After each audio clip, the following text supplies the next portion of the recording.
Vegard og Fredrik. Fredrik først på 24-7. Vegard 25-8.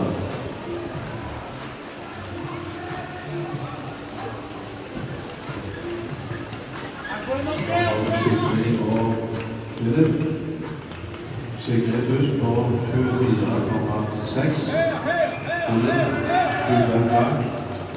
Og her det Vegard som passerer på 53,8, og det er 28,3. Fredrik 52,2, og det er 27,4.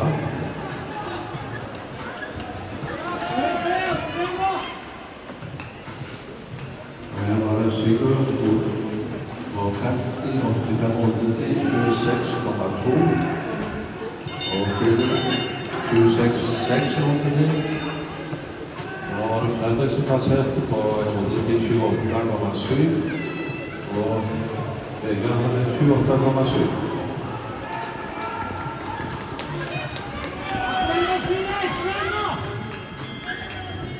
Her var det Sigurd som passerte først på 1,5,27,6.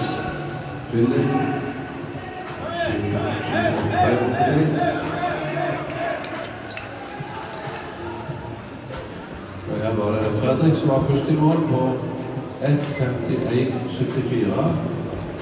Vegard 1,52,78. Det var Fredrik i plassen 200 del.